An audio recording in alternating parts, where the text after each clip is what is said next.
Hello and happy Friday. WebCME wants you to start your weekend with a win.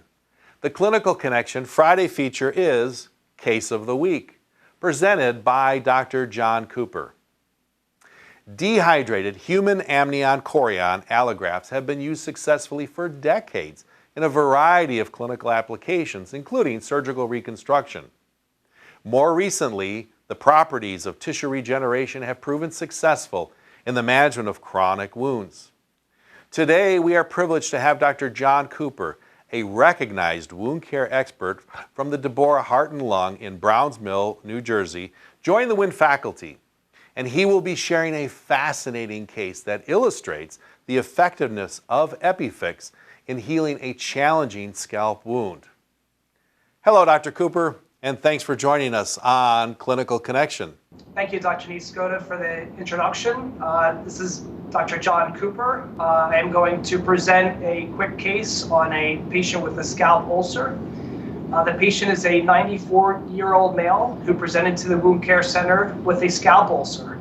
He had undergone cryotherapy about 3 weeks prior for dysplasia. He had a scalp ulcer that measured 1.8 centimeters by 1.3 centimeters in width by 0.2 centimeters in depth.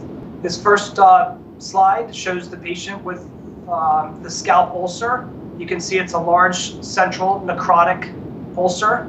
The peri-wound overall is intact, however, there is fluctuance circumferentially as well as in the base.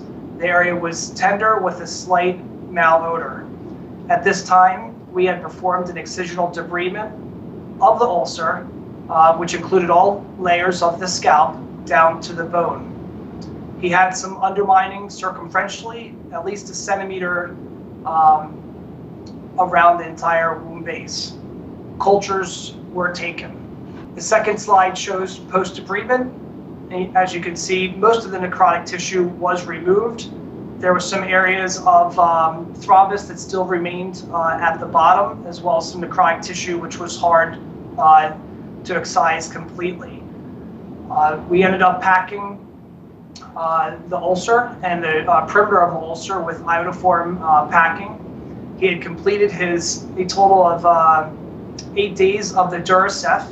The cultures grew MRSA, and he was switched to Bactrim DS 1 PO/BID times 10 days.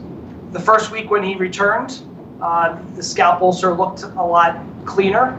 The edges were clean. There was really no necrotic tissue, minimal necrotic tissue at the base, although he did undergo selective debridement further.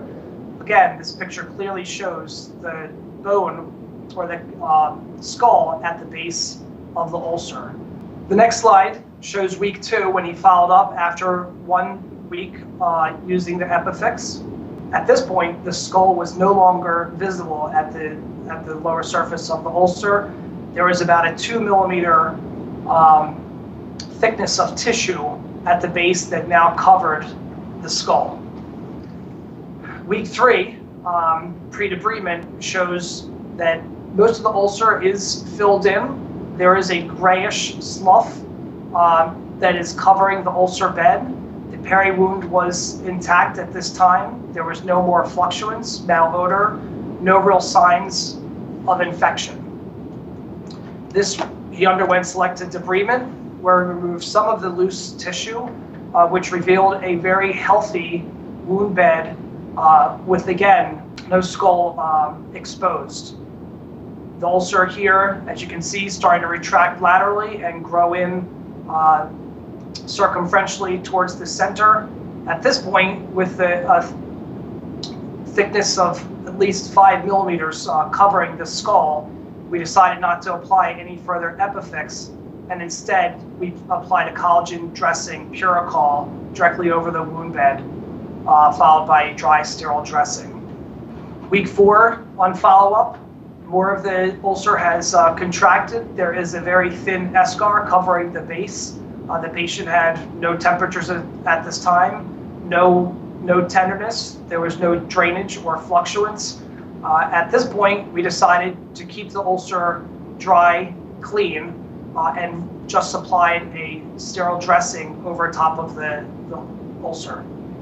That he was then asked to follow up with us the following week. The photo here in week 5 again shows further contraction of the ulcer with a very nice wound base.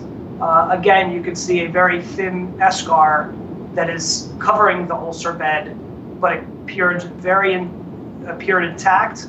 It was not.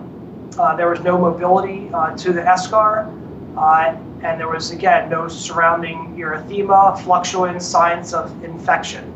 At this point, we had discharged the patient from the wound care center with a healed scalp ulcer after a total of 6 weeks, including the first excisional debridement.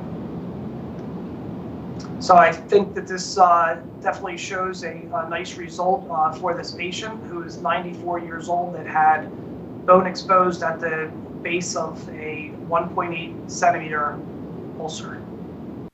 Well, that's this week's win. We hope clinical correlation will enhance your wound care practice. Be sure to send us your questions and follow us on Facebook, Twitter, or LinkedIn. Enjoy a safe and relaxing weekend.